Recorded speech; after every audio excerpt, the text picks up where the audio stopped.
So okay, let's begin this one. In this video, I'm going to share my last 5 years of experience of UPSC examinations.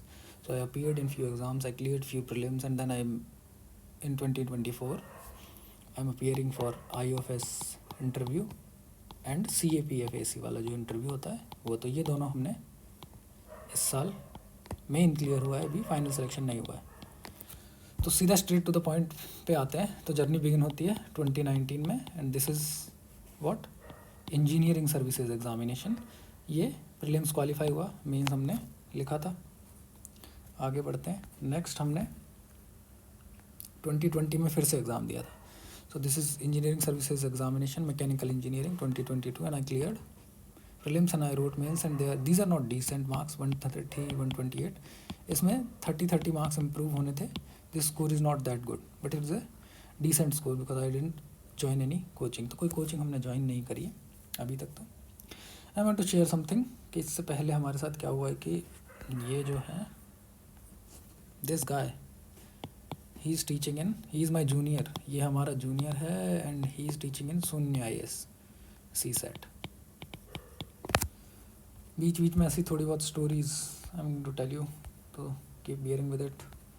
Now what happened in 2020 is कि 2020 में engineering services का जब prelims हो गया, prelims होने के बाद prelims clear होने के बाद they came up with this idea that railway जो है इंजीनियर्स, रेलवे अपने इंजीनियर्स सिविल सर्विसेज के एग्ज़ाम से लेगा और इंजीनियरिंग सर्विसेज के एग्ज़ाम से नहीं लेगा. तो उन्होंने वैकेंसीज़ ही विड्रॉ कर ली. सो मैकेनिकल में 90 वैकेंसीज थी, तो 40 वैकेंसी रह गई. तो ये जो एग्ज़ाम दिया है ये वाला, ये 40 वैकेंसीज़ के लिए अपीयर हुए हैं. So I shifted myself to civil services preparation. So there is catch here. अब वो कैच ये है कि गवर्नमेंट वापस आती है October 6, 2024 में, और गवर्नमेंट कहती है कि हम वापस से रेलवे ऑफिसर्स ESE एग्ज़ाम में के थ्रू लेंगे. So what is this, you wasted 5 years, है ना. तो बहुत सारे मेरे जैसे लोग हैं जिनको शिफ्ट करना पड़ा, और ना वो इंजीनियरिंग सर्विसेज का एग्जामिनेशन देते, क्लियर करते और जॉब कर रहे होते. अब सिविल सर्विसेज की जर्नी शुरू करते हैं. तो सिविल सर्विसेज में क्या होता है, आई अपीयर्ड इन 2020. मैंने पिछले वीडियो में भी शेयर किया. So I am going to go very fast, है ना, टाइम नहीं खाना है किसी का. 60 मार्क्स आते हैं पेपर 1 में, 55 मार्क्स आते हैं पेपर 2 में, दोनों क्लियर नहीं होता है. सो आई वॉज डेवेस्टेटेड कि अब सिविल सर्विसेज में ट्रांजिशन किया है, तो मैकेनिकल इंजीनियरिंग का टच आपका जा चुका है ना. नॉन टेक्निकल आप पढ़ना लिख चुके हो, क्योंकि कंटिन्यूसली पढ़ना होता है मैकेनिकल इंजीनियरिंग वाली सब्जेक्ट, तभी जाके उसमें टच बना होता है.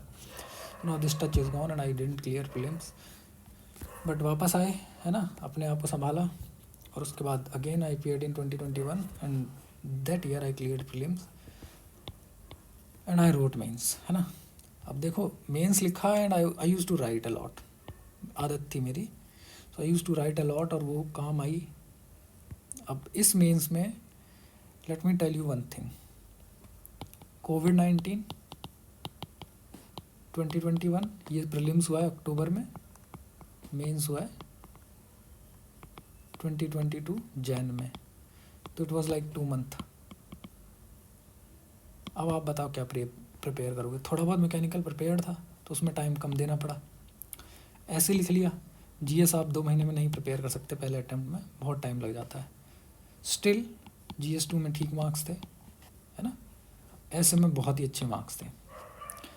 किसी फ्यूचर वीडियो में आई विल डेफिनेटली डिस्कस कि 132 नंबर क्यों आए थे, और अभी मैं शॉकर दिखाऊंगा आगे.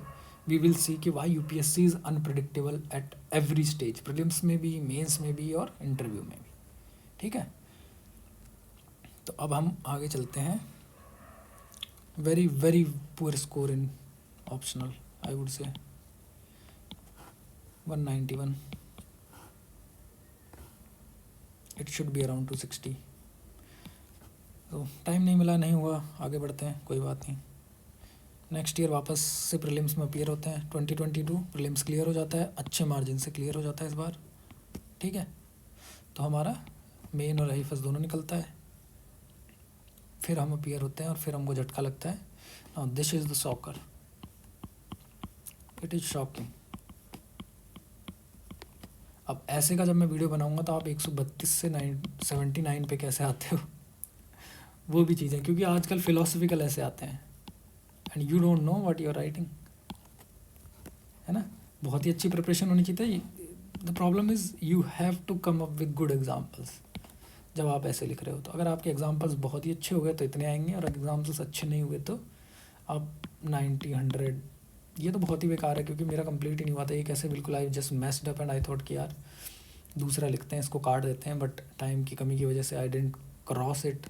तो ये कैसे ठीक हुआ, ये कैसे बहुत ही ज़्यादा बिलो एवरेज हो गया। सो ये बहुत बड़ा शॉकर था मेरे लिए कि I lost 53 marks in this, जबकि ये बढ़ के 140 तक पहुंच सकता था easily. I am very good at writing essays, है ना। नेक्स्ट, ये हमारा GS2 वाला जो पोर्शन है वो बन चुका है ऑलमोस्ट, क्योंकि हर साल ठीक ठाक इसमें नंबर आ रहे हैं। एंड देन GS1 में इम्प्रूवमेंट, GS3 में स्कोर ही इतना था उस टाइम ले लोग, 79 was a very good score GS3 में। 90 के आसपास आए होंगे टॉपर के भी, उससे ज़्यादा बहुत ही रेयर था स्कोर। एंड 97 जो मार्क्स हैं GS एथिक्स में ओके हैं, बट 110 के आसपास होने चाहिए। बट यू जितनी प्रिपरेशन थी उस हिसाब से ये ठीक स्कोर था। बट अगेन ऑप्शनल 87 91 क्या है भाई, मैकेनिकल इंजीनियरिंग मुझसे नहीं हो पा रही थी इस एग्ज़ाम में। सिविल सर्विसेज वाले में मार्क्स ही नहीं आ रहे थे, क्या करें, इतने सालों से प्रिपरेशन कर रहे हैं, but it was not working with me. So I thought कि ऑप्शनल चेंज करते हैं, बट टाइम नहीं मिल पा रहा था ना, कि ये एग्ज़ाम बहुत जल्दी जल्दी हो रहे थे 21-22 वाले, कोविड-19 की वजह से। Now we are moving to the next cycle. अब हमारी अगली 2023 में आते हैं, और 2023 में तो और भी बड़ा झटका लगता है। In the meanwhile if I can get to show you IFS वाली marksheet, I don't think I have added that, leave it. सो ये जो शोकर लगता है ये है हमारा 2023 का, and I clear, I was like 99.66 and CSAT ही फेल हो गया। So next year I had to work on CSAT। तो मैं आपको थोड़ा सा सजेशन देता हूँ CSAT के लिए क्या करना है। सबसे पहले तो UPSC का जो फेवरेट टॉपिक हो चुका है अब, permutation and combinations, set theory जिसमें वेन डायग्राम वाले क्वेश्चंस आते हैं, वो भी वर्बल वाले, and the third one is probability. अब इन तीनों टॉपिक्स को मिक्स करेंगे और वो सवाल पूछेंगे, इसलिए जो है पेपर अब डिफ़िकल्ट होता जा रहा है। And the fourth topic you can say is number system, they are also asking number system questions. तो ये 4 टॉपिक आप कर लो, और मैंने स्क्रीनशॉट शेयर कर दिया कहाँ से करना है। मैंने यहाँ से किया था, बहुत सेलेक्टिवली करना है हमको, एडवांस और JEE मेन लेवल की तैयारी नहीं करनी है। बस इसमें कुछ क्वेश्चंस आपको ऐसे मिलेंगे जो यस कि हाँ CSAT में से क्वेश्चन आए हैं, और इसमें बहुत अच्छे से कंसेप्ट हमको करवा रखे हैं। तो बहुत सेलेक्टिवली ये वीडियो देखना है। मैं नहीं कह रहा कि बिल्कुल JEE एडवांस लेवल की तैयारी करनी है, but this is very useful अगर आपको CSAT में अच्छे नंबर लेके आने हैं तो। अब 2024 में प्रीलिम्स क्लियर हो जाता है, बट सिविल सर्विसेज का मेंस क्लियर नहीं होता है। I was not focused, I was thinking कि मुझे फॉरेस्ट सर्विसेज में ही जाना है अब की बार, है ना। फॉरेस्ट सर्विसेज का एग्ज़ाम देना है, और CAPF का मैंने एग्ज़ाम दे लिया कि हु नोज़, है ना। I was aware of unpredictability, क्योंकि मेरे ऐसे में नंबर गए थे। So I was giving exams, तो I gave CAPF exams in 2024, I cleared it, and मेरा फिजिकल भी हो गया है। I am going to give interview of this, and I am going to give interview of forest service examination. तो ये है 1 मई को, ठीक है। So this was all about the number of exams I have appeared. तो अब इसमें और भी एग्ज़ाम्स हैं। I am not going to share their marksheet and anything else, but I gave IB interview जो ACIO वाला होता है, and I also reached that which exam ना, CSIR SO का जो एग्ज़ाम हुआ था वो, उसमें DV स्टेज तक पहुँचे थे। फाइनल सिलेक्शन इसमें नहीं हुआ, इसमें भी नहीं हुआ, बट अभी 2 इंटरव्यूज़ हैं वो देंगे, ठीक है। अब आगे चलते हैं। अब जो थोड़ा कि कैसे हम विजन IAS का जो मंथली मटेरियल होता है उसको यूज़ करके हमको नोट्स कैसे बनाने हैं, है ना, उस पर फोकस करते हैं। तो मैं एक टॉपिक लूँगा पॉलिटी एंड गवर्नेंस वाला, and this is August 2024 polity and governance जो मंथली मैगजीन आती है वो है ये, ठीक है। तो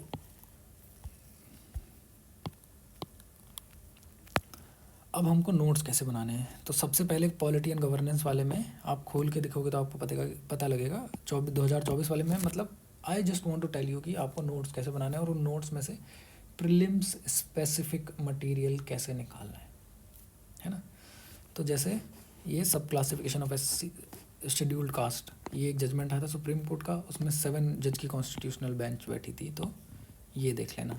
फिर देखना कि मिनिमम जो बेंच है कॉन्स्टिट्यूशन की वो कितनी की होती है जब हमारा मैटर कॉन्स्टिट्यूशन के कॉन्स्टिट्यूशनल राइट से रिलेटेड होता है ना, जो फंडामेंटल राइट से रिलेटेड होता है। 5 जज की बेंच होती है, थोड़ा देखना इसके बारे में क्या लिखा हुआ है, आई माइट बी रॉन्ग है ना, बट ये सर्च करना। 7 जज कॉन्स्टिट्यूशनल बेंच थी। केस क्या था, state of Punjab and others versus Davinder Singh and others. तो ये भी याद रखना है कि ये केस किससे रिलेटेड था, इस टाइप की चीज़ें है ना। सब क्लासिफिकेशन ऑफ शेड्यूल कास्ट का वाला जो केस है वो बहुत न्यूज़ में था, हमको ये याद रखना है। अब जजमेंट उसमें क्या आया था, सब क्लासिफिकेशन ऑफ एससीज is permissible to grant separate quotas for more backward within the SC categories. तो एससी कैटेगरी में जो मोर बैकवर्ड लोग हैं उनको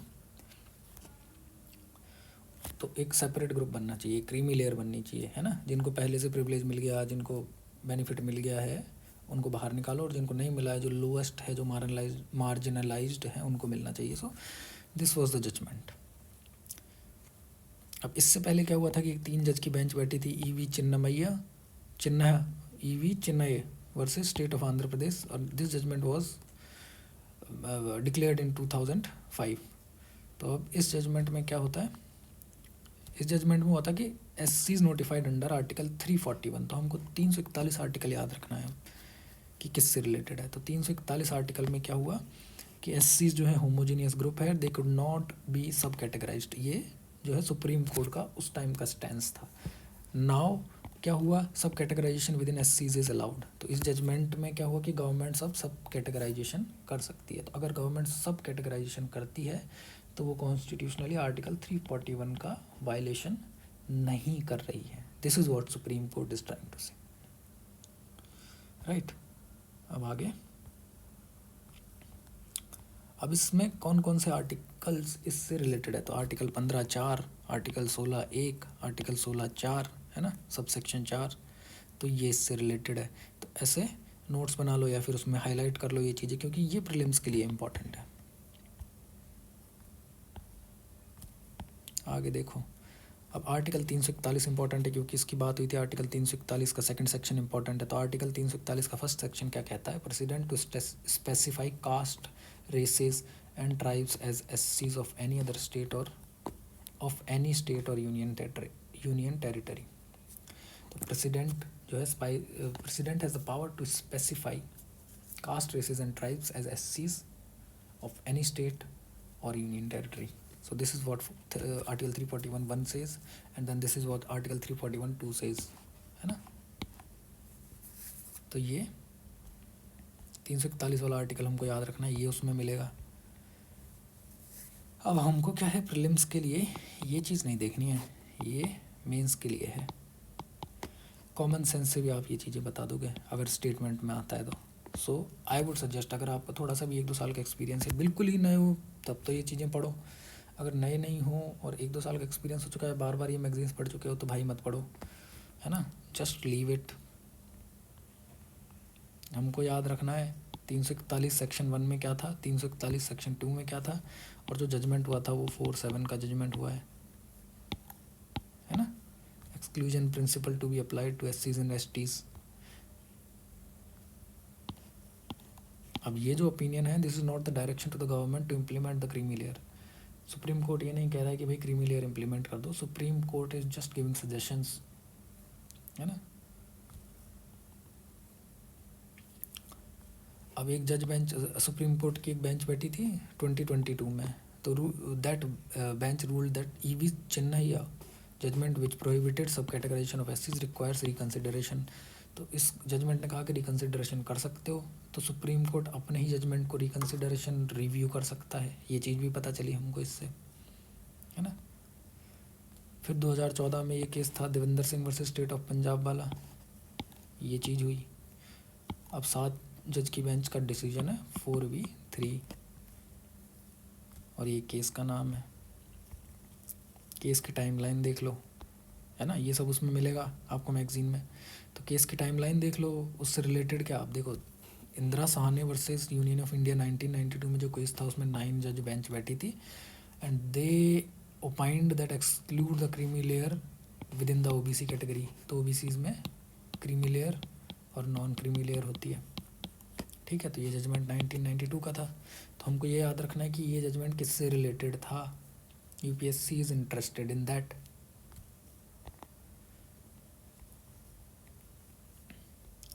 अब ये जो आर्ग्यूमेंट्स इन फेवर है, आर्ग्यूमेंट्स अगेंस्ट है, ये मेंस के लिए हैं, they are not for prelims.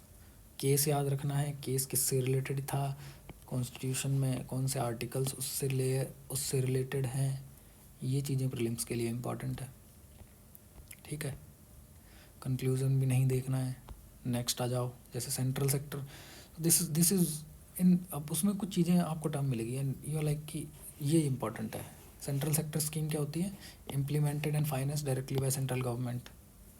Centrally sponsored scheme क्या होती है, funded jointly bye centre and state, implemented by state, ठीक है। तो ये डिफरेंस आपको पता होना चाहिए। Core scheme, core of the core scheme, optional scheme, I don't think कि इस टाइप का क्लासिफिकेशन पूछने वाला है यूपीएससी। इस टाइप से आपको बहुत ही सेलेक्टिवली स्टडी करनी पड़ेगी उस मैगज़ीन की, तभी वो फास्ट कवर हो सकता है, वरना तो बहुत ही ज़्यादा हेडेक है ना। छोटी छोटी चीज़ें जो मैटर करती है, यूपीएससी पूछने वाला प्रीलिम्स में, वही देखना है। ये रट लो, फंडिंग पैटर्न क्या होता है, 90-10 और 60-40। तो कौन सी वाली स्कीम्स का फंडिंग पैटर्न है, ये जो सेंट्रली स्पॉन्सर्ड स्कीम्स होती है। तो नॉर्थ ईस्ट वाली जो है उनको, और 3 हिमालयन स्टेट जो है उनको 90-10 का फंडिंग पैटर्न होता है, अदर स्टेट को 60-40 का, और यूटीज़ जो है जिनमें लेजिस्लेचर नहीं है उनका 100% फंडिंग जो है सेंटर करता है।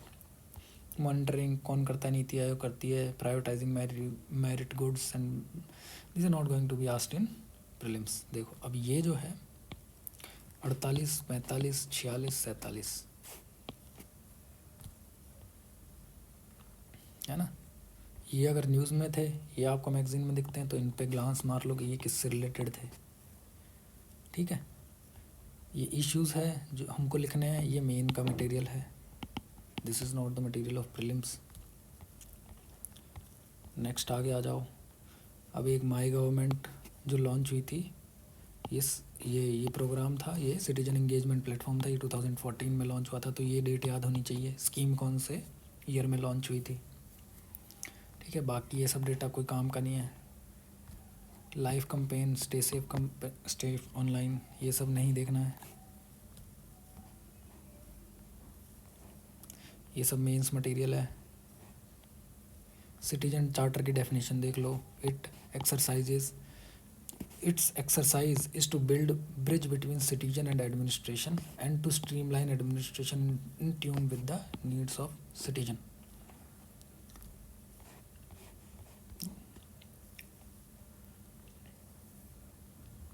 ये सब जो क्वेश्चंस हैं, ये आप देख रहे हो कि how have lateral entry have been kept out of the ambit of reservation, ये सब मेंस मटेरियल है।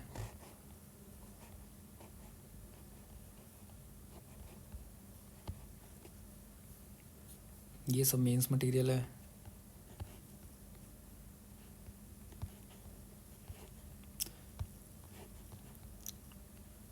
जैसे यूसीसी आता है तो आर्टिकल 44 याद कर लो कि आर्टिकल 44 यूसीसी से रिलेटेड है, और ये याद कर लो कि कौन सी स्टेट ने यूसीसी लागू कर दिया है, वो है उत्तराखंड, है ना। क्या करंट स्टेटस है, गोवा में ऑलरेडी है जो है यूनिफॉर्म सिविल कोड, है ना, और उत्तराखंड में 2024 में ये लागू हुआ है।